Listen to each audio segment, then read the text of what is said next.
जनवरी 30 को WHO ने declare किया कि कोरोना वायरस एक ग्लोबल इमरजेंसी है। जनवरी 30 को भारत में पहला कोरोना का केस केरला में डिटेक्ट हुआ, जो बाहर से एक फ्लाइट आई थी। लेकिन सारा फरवरी का महीना प्रधानमंत्री ने गवा दिया ट्रंप के इवेंट में, होम मिनिस्टर ने गवाया शाहीन बाग में करंट लगाने में, और फाइनेंस मिनिस्टर जो प्लान करते इकोनॉमी को कैसे बचाते, वो देश को गोली मारने में के नारे में उन्होंने फरवरी बिता दिया।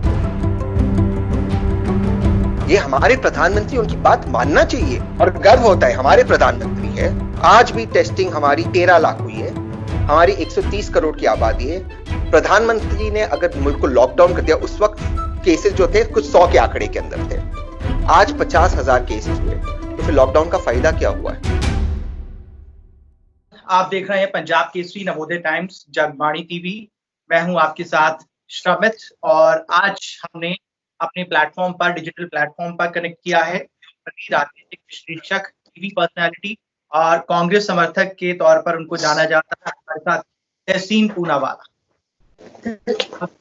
श्रमित जी, कोरोना काल में फिर क्या कर रहे हैं आजकल आप?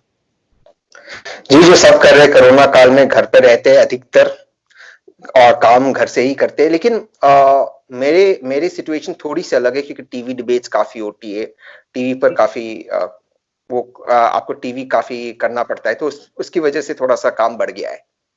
और अब डिजिटल भी है? टोटली डिजिटल में तो मैं पूरी तरह से इन्वॉल्व हूँ। जी, ठीक है।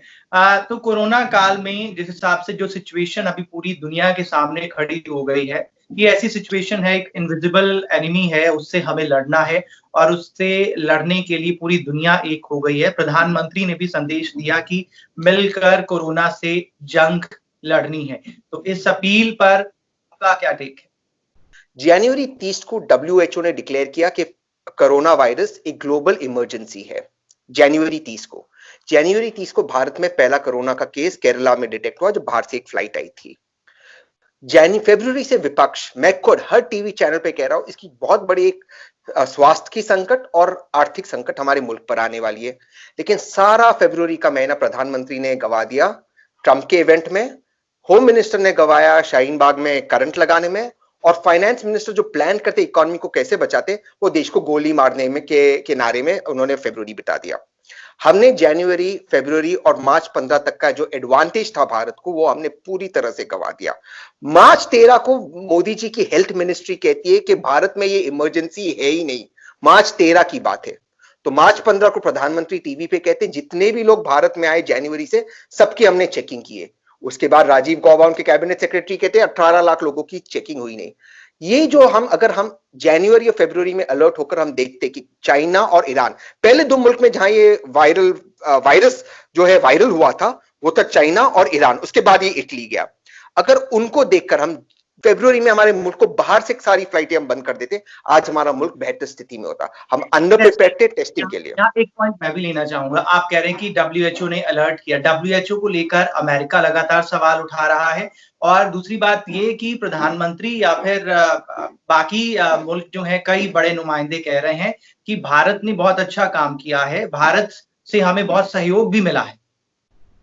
ठीक है, सबसे पहली बात कि भारत ने बहुत अच्छा काम किया। किस बेसिस पे हम कह रहे हैं? क्योंकि जो टेस्टिंग है भारत की, आज भी टेस्टिंग हमारी 13 लाख हुई है, हमारी 130 करोड़ की आबादी है। टर्की जैसा मुल्क जिसकी 8 करोड़ की आबादी है, उसकी टेस्टिंग 12 करोड़ हुई है और 12 लाख हुई है। हमारी टेस्टिंग पर 1000, टेस्टिंग पर मिलियन नहीं देखा जाता, पर 1000 देखा जाता है। हमारी टेस्टिंग हमारे नेबरहुड में, मैं दुनिया भर की बात नहीं कर रहा हूं, सबसे कम है। हमारी टेस्टिंग अफ्रीकन मुल्कों के बराबर है। तो अगर आप टेस्ट करोगे नहीं, तो आपको पता ही कैसे चलेगा कि केसेस कितने हैं। आज हम 50,000 केसेस पर पहुंच गए और टेस्टिंग इतनी कम है। जैसे जैसे टेस्टिंग बढ़ रही है, केसेस बढ़ रहे हैं। दूसरी बात, एक ऐसे नहीं लेंगे तहसीन कि इतना बड़ा मुल्क, इतनी बड़ी आबादी, और इस बीच प्रधानमंत्री के एक संदेश पर सब लोग अपने घरों में बैठ जाते हैं, और उसके बाद जो आंकड़ा एनालिसिस एक किया जा रहा है कि इतनी बड़ी आबादी होने के बाद भी हमारे यहाँ पे जो है रेट उतना मतलब बड़ा नहीं है, जिस हिसाब से लॉकडाउन की वजह से सिचुएशन को कंट्रोल किया। देखिए, इस पर मुझे ऑनेस्टली जो भारत सरकार के डेटा है, इस पर शर्मित भाई आपको भी इस वक्त संदेह होना चाहिए, और सवाल उठाने चाहिए, क्योंकि ये वही प्रधानमंत्री जिनके बोलने पर एक ही आदेश पर हम लोगों ने 4 घंटे में सारी 86% नोट निकाल दिए। उस पर प्रधानमंत्री जी डेटा देते रहे कि इकोनॉमी बढ़ेगी, इकोनॉमी की हालत क्या होगी कोरोना के पहले, हम सब जानते हैं। मैं इस विषय पर आना चाहता हूं। 4 घंटे में हमने मुल्क को लॉकडाउन कर दिया। प्रधानमंत्री ने अगर मुल्क को लॉकडाउन कर दिया, उस वक्त केसेस जो थे कुछ 100 के आंकड़े के अंदर थे, आज 50,000 केसेस हुए, तो फिर लॉकडाउन का फायदा क्या हुआ है? आप एक हाइपोथेटिकल कर्व लाइन दिखा रहे हो और बता रहे हो कम हो रहा है, लेकिन केसेस तो बढ़ रहे हैं। और केसेस किसके मुकाबले बढ़ रहे हैं? आप जितना टेस्टिंग बढ़ा रहे हो, क्योंकि फरवरी से आपकी टेस्टिंग बढ़ गई है, अब 13 लाख टेस्टिंग हुई है, तो जैसे आपके टेस्टिंग बढ़ रहे, आपके केसेस बढ़ रहे हैं। तो मेरा उन पे सीधा सीधा आरोप ये है, अगर फरवरी और मार्च में प्रधानमंत्री फोकस करते और कंसंट्रेट करते, हम प्रिपेयर्ड होते, तो आज हम बेटर स्थिति में होते इकोनॉमिकली। तहसीन, प्रधानमंत्री पे सवाल आप उठाते हैं लगातार, लेकिन आप देखिए कि जो रिस्पांस, मतलब प्रधानमंत्री कह रहे हैं मिलकर कोरोना की जंग से हमें लड़ना है, इस अपील पर आप गौर कर रहे हैं? क्योंकि चाहे कांग्रेस की सरकार महाराष्ट्र में हो, कांग्रेस कोalition की, या फिर पंजाब में आपकी पूर्ण बहुमत वाली सरकार हो, वहां पर तालमेल को लेकर क्या हुआ, फिर आप वो भी बताइए जरा। नहीं, बिल्कुल आपको देश को एक होकर इसके खिलाफ लड़ना ही होगा। लेकिन मैं आपको सीधा सीधा बात कहता हूं, आज मैं महाराष्ट्र में हूं, मेरा जो राज्य है, इसके 18,000 करोड़ जीएसटी के पैसे आने केंद्र से, क्यों नहीं दे रहे हमारे पैसे? हमें पीपीई किट्स, अगर हमें 50,000 पीपीई किट की जरूरत है, तो केंद्र 4,000 बेचती है, 5,000 बेचती है, जबकि हर एक महाराष्ट्रन औसतम पर एवरी ईयर 30,000 रुपया कंट्रीब्यूट करता है केंद्र की किटी को। सबसे अधिक महाराष्ट्र कंट्रीब्यूट करता। सामने हमें कितना मिलता है? हमें सामने 4 या 5,000 भी नहीं मिलता। देखिए कहीं ना कहीं आज एक मिनट शर्मित भाई, आज जब मुझे मेरे पैसे की जरूरत है, आज आप मुझे मेरे जीएसटी के पैसे नहीं दोगे और आप कहेंगे मिलकर लड़ना है। ये महाराष्ट्र में बीमारी कहां से आई? गुजरात में कहां से आई? केरला में कहां से आई? बाढ़ से आई है। ये सब हम मानते विदेश से। एयरपोर्ट्स किसके डोमेन में? सीधे सीधे प्रधानमंत्री के डोमेन में। ये वायरस अगर हमारे मुल्क में आए, बाहर से आए, और इसकी जिम्मेदारी केंद्र की हुकूमत पे जाती है। लेकिन कांग्रेस को अपने भीतर भी कुछ देखना होगा कि महाराष्ट्र और पंजाब में आखिर इतनी खींचतान क्यों हुई, जबकि दोनों जगह पे आपकी सरकारें हैं। वो जो श्रद्धालु वहां से वहां गए, फिर इसको लेकर आरोप प्रत्यारोप क्यों हो रहा है दोनों प्रदेशों में? आप अपना तालमेल क्यों नहीं बिठा पा रहे? कि आप प्रधानमंत्री पे तो सवाल उठाते हैं, लेकिन आपको अपना तालमेल भी तो देखना होगा। अगर उसको आप बेहतर ढंग से कर लेंगे तो फिर सवाल उठाने का मौका नहीं मिलेगा। देखिए, आपको एक चीज समझनी होगी, आप इतने विशाल मुल्क को 4 घंटे में आपने लॉकडाउन कर दिया। 4 घंटे में आपने 86% जो पैसा था आपने बाहर निकाल दिया। ऐसे नहीं होता है। आपने ताली और थाली बजाने को 2 दिन का समय दिया। आप कम से कम प्लानिंग करते, आप आते, एक बार ये इमोशनल बातें बंद करते, वेग बातें, दुनिया हमारी तारीफ करती, ये हो रहा। आप स्पेसिफिक बताइए ना एज अ प्रधानमंत्री कि देखिए आज हम इस मुकाम पे, हमारा एम्बिशन ये है, हम इकोनॉमी पे ये है, हम यहां पर ये है। आप स्पेसिफिक प्लान्स बताते नहीं हो, आप वेग बातें करते हो। ताली थाली के लिए आप 2 दिन का समय देते हो, बाकी आप 4 घंटे में मुल्क को लॉकडाउन करते हैं। हजारों लोग, सिर्फ पंजाब के लोग ने, हजारों लोग देश भर में फंस गए। और कल कर्नाटका में क्या हुआ? माइग्रेंट लेबरर्स को आपने अलाउ नहीं किया दोबारा घर जाने के लिए। ये कब तक चलेगा? ये मुल्क जमहूरियत है, डेमोक्रेसी है, फेडरल स्ट्रक्चर है। एक व्यक्ति अगर कुछ सोचते, उनके सोचने पर सारा मुल्क नहीं चल सकता है। उसके पीछे लॉजिक होना चाहिए, साइंस होना चाहिए, डेटा होना चाहिए। तहसीन, कांग्रेस एक बड़ी पार्टी, ग्रैंड ओल्ड पार्टी होने के नाते आपने, फिर सत्ताधारी दल की तरफ से ये भी पूछा जाता है कि आपने क्या किया देश के लिए। आप विपक्ष के तौर पर आप भी बाहर निकलकर जो है मदद पहुंचा सकते हैं। और ये बात भी पूछी जाएगी कि तहसीन पूनावाला खुद एक बहुत बड़े उद्योगपति हैं, उन्होंने अपने इलाके के लिए, अपने आसपास के लिए क्या किया? मेरी वाइफ और मैं, जब से लॉकडाउन हुआ है, हम लोग को ये मौका और सौभाग्य मिला है कि हम 250 लोगों को रोज खाना 2 बार और 50 स्ट्रे एनिमल्स को हम खाना दे पाते, और ये हम 2 महीने से दे रहे। हम इसकी सेल्फी और वो फोटोज के हम और खाने के हम फोटोज नहीं लगाते, बट ये हमारा सौभाग्य है। लेकिन मैं इससे बड़ी एक बात करना चाहता हूं। मैं एक ऑनेस्ट टैक्स पे हूं, मैं अपना टैक्स पूरी तरह से ईमानदारी से भरता हूं। मेरे जितने भी एम्प्लॉयज हैं, मैंने उनको पूरी सैलरी दी, मार्च की, अप्रैल की, मई की मैं पूरी सैलरी दे रहा हूं। मुझे चैरिटी क्यों करनी चाहिए?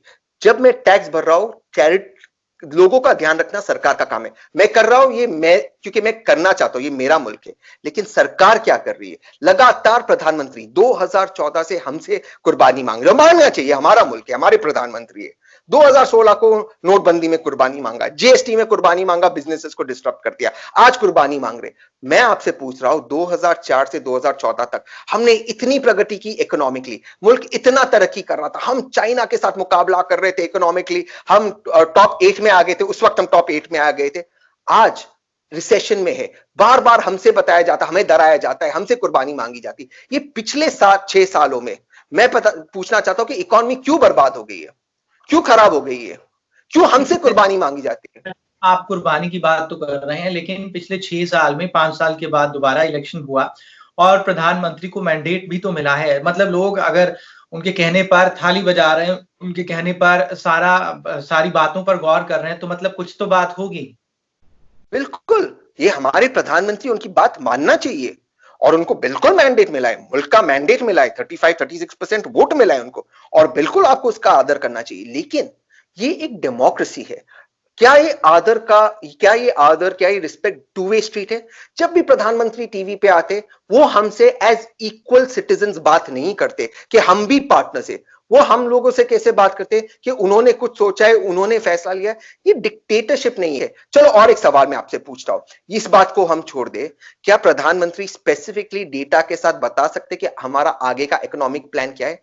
क्या कोई स्टडी प्रधानमंत्री जी ने किया है कि भारत जैसे मुल्क पे जो कोविड का इंपैक्ट होगा, उसके मुकाबले इकोनॉमिक इंपैक्ट क्या होगा? क्या उसकी कोई स्टडी आई है? क्या ये चीज जरूरी नहीं है प्रधानमंत्री जी को बताना कि सिर्फ ताली और थाली बजाना जरूरी है? आपने प्रधानमंत्री को लेकर काफी भड़ास निकाली, लेकिन विपक्ष के तौर पर एक ग्रैंड ओल्ड पार्टी के पास अभी अध्यक्ष नहीं है। ये बार-बार पूछा जाता है सत्ताधारी दल की तरफ से कि इस पार्टी का कोई नुमाइंदा नहीं है, अभी इसका कोई लीडर नहीं है। तो क्या ये भी चर्चाएं पिछले दिनों में चल रही हैं कि राहुल गांधी फिर से अध्यक्ष बनने वाले हैं? इस वक्त अध्यक्षता की जो जिम्मेदारी वे सोनिया गांधी जी के पास है और वो एक फैंटास्टिक जॉब कर रही है। दूसरी बात, कांग्रेस के चाहे राहुल गांधी बने या कोई और अध्यक्ष बने, अध्यक्ष सिर्फ और सिर्फ इलेक्शन के माध्यम से बना जाएगा। अब आप उस इलेक्शन की प्रोसेस पे सवाल उठा सकते हैं, जमहूरियत में ये अधिकार है और मैं ये इससे इनकार नहीं करता कि इलेक्शन को और भी बेटर लगता है कि कांग्रेस में गांधी परिवार के अलावा किसी को और कोई अपना पाएगा कांग्रेस में? ऐसा माहौल पिछले कई सालों में, फिर जिसको लेकर विपक्ष भी सवाल उठाता है, आपके विपक्षी सवाल उठाते हैं कि एक परिवार विशेष की पार्टी, बस परिवार पर ही जो है फोकस करती है ये पार्टी। मुझे बहुत हंसी आती जब बीजेपी ऐसे आरोप लगाते। मुझे बहुत एक बार मैं एक रैली देख रहा था जहां पर प्रधानमंत्री जी आरोप लगा रहे थे कि कांग्रेस एक डायनेस्ट है। उस वक्त वे शायद चीफ मिनिस्टर थे गुजरात के, कि कोई डायनेस्ट पार्टी है और उस मंच में बैठे थे सुखबीर सिंह बादल, उनके पिताजी प्रकाश सिंह बादल। मुझे बहुत हंसी आता है जब धूमल साहब के बेटे अनुराग ठाकुर बनते हैं फाइनेंस मिनिस्टर। मुझे बहुत हंसी आता है जब वसुंधरा राजे के बेटे दुष्यंत राजे पॉलिटिक्स में आते, जब राजनाथ सिंह जी के बेटे पंकज सिंह पॉलिटिक्स में आते। मुझे बहुत हंसी आती है जब सर्ववासीय महाजन की बेटी पूनम महाजन बीजेपी वाईएम की अध्यक्षता बनती है और गोपीनाथ मुंडे जी की बेटी पंकजा एमपी और एमएलए बनती है और मिनिस्टर बनती है। मुझे बहुत हंसी आती है जब देवेंद्र फडणवीस बोलते कि वे डायनेस्ट नहीं, जबकि उनके पिताजी आरएसएस में थे, रविशंकर प्रसाद जी के पिताजी आरएसएस में थे, जब पीयूष गोयल जी के पिताजी बीजेपी के ट्रेजरर थे। 15% बीजेपी मिनिस्टर्स आज डायनेस्ट है। लेकिन इसको भी हम छोड़ देते इस बात को। आज मुझे बताए, क्या बीजेपी का कोई प्रधानमंत्री बना है जो आरएसएस से जुड़ा हुआ नहीं है? आप बताइए मुझे, क्यों सिर्फ आरएसएस का व्यक्ति बीजेपी का प्रधानमंत्री बनेगा? चलिए तहसीन, ये बताइए कि आप इस लड़ाई को लेकर, कोरोना के खिलाफ लड़ाई को लेकर, कई और कांग्रेस नेताओं से बात हो रही, वो कह रहे कि प्रधानमंत्री के हम साथ हैं, हम पूरे देश के साथ हैं, देश के साथ हैं हम, क्योंकि हमें इस इनविजिबल अदृश्य दुश्मन से लड़ना है। लेकिन आप प्रधानमंत्री के खिलाफ कुछ ज्यादा ही भड़ास निकाल रहे हैं, मुझे लग रहा है। लेकिन तहसीन, आपको क्या लगता है कैसे लड़ा जाना चाहिए कोरोना के साथ? जमहूरियत में सवाल उठाना बेहद जायज है और अगर कुछ कांग्रेस के नेता है जो समझते कि प्रधानमंत्री बहुत अच्छा काम करता है, इनका विशेष अधिकार है। मैं भी समझता हूं कि कुछ मामलों में प्रधानमंत्री जी ठीक काम करते हैं। देखिए, मुझे लगता है कि कहीं ना कहीं हम कोरोना से बहुत ज्यादा डर गए हैं, बहुत ज्यादा। हमें ये समझना होगा कि ठीक है, ये एक इनविजिबल एनिमी है, लेकिन इनविजिबल एनिमी नया तो नहीं, हमारी दुनिया में माइक्रोब्स, सारी यूनिवर्स में माइक्रोब्स फैले हुए हैं। और जब हम कहते हैं कि माइक्रोब्स ये हमारी इम्यून सिस्टम इससे लड़ने के लिए काबिल नहीं है, मैं इसे एक्सेप्ट नहीं करता हूं। अधिकतर केसेस, 90% से अधिकतर केसेस रिकवर होते हैं, या हमें उनको पता ही नहीं चलता कि उन्हें कोरोना वायरस हुआ है नहीं हुआ है, कोविड हुआ है नहीं हुआ है। तो कौन उसे रिकवर कर रहा है? आपका इम्यून सिस्टम उसे रिकवर कर रहा है। हाँ, बहुत सारे लोग हैं, 10%, 12%, 15% लोग हैं जो इसके खिलाफ नहीं लड़ सकते। हमें उनके लिए ध्यान रखना चाहिए, हमें उनके लिए सोशल डिस्टेंसिंग मेंटेन करना चाहिए। लेकिन आप पूरी दुनिया को बंद कर दो क्योंकि कोविड हो गया है, तो क्या मई 3 के बाद, मई 16 को, मई 17 को कोविड चला जाएगा, डिसअपियर हो जाएगा, अचानक से चला जाएगा? नहीं, ये कोई दुकान का सामान नहीं कि मई 17 को ये डिसअपियर होगा। हमें कोविड के साथ जीना सीखना होगा जब तक इसकी वैक्सीन और दवा नहीं निकलेगी। तो सेंसिबली हमें सोशल डिस्टेंसिंग मेंटेन करते, हाइजीन मेंटेन करते, हमें जिंदगी के साथ आगे बढ़ना ही होगा। हम कैसे जिंदगी बंद करते क्योंकि कोविड आया है? जी। अच्छा तहसीन, अभी आप काफी दिनों से घर के अंदर हैं, कहीं बिग बॉस वाला फील आपको दोबारा तो नहीं आ रहा है? नहीं, देखिए, बिग बॉस में ये था कि आपको मोबाइल फोन्स अलाउड नहीं थे, पॉलिटिकल बातें अलाउड नहीं थी। अच्छा, मैं आपको एक इंटरनल बात बताता हूँ बिग बॉस की। एक बार मुझे बिग बॉस ने वो जो उनका सीक्रेट रूम होता है उसमें बुलाया, और मेरी काफी उन्होंने क्लास ली, कहा कि आप और सिद्धार्थ शुक्ला ये बाहर की बातें करना बंद करें।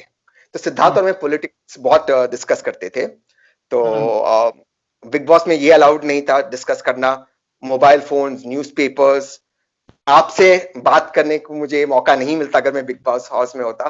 तो ये तो मुझे बिल्कुल फील नहीं आ रहा है। प्लस यहाँ पर जो है बिग बॉस हाउस में आपको काम खुद पे करना पड़ता था। तो यहाँ पर ये है कि आई एम फॉर्चुनेट कि जो हमारा घर का स्टाफ है, they are staying with us, तो ये थोड़ा सा आराम भी है। It's a good feeling. Okay, चलिए ठीक है तहसीन, बहुत बहुत शुक्रिया हमें समय देने के लिए। और प्रधानमंत्री को लेकर आपने जमकर भड़ास निकाली है, लेकिन प्रधानमंत्री को सवाल पूछिए।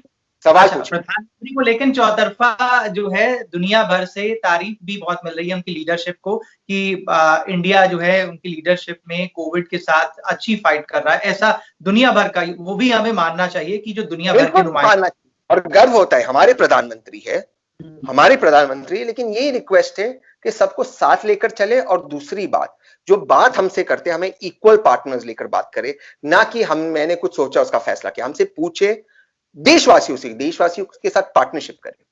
लेकिन देशवासी जो है पता नहीं क्यों जब भी वो कोई अपील करते हैं उसका कहना जरूर मानते हैं और आपकी बात कम सुनते हैं।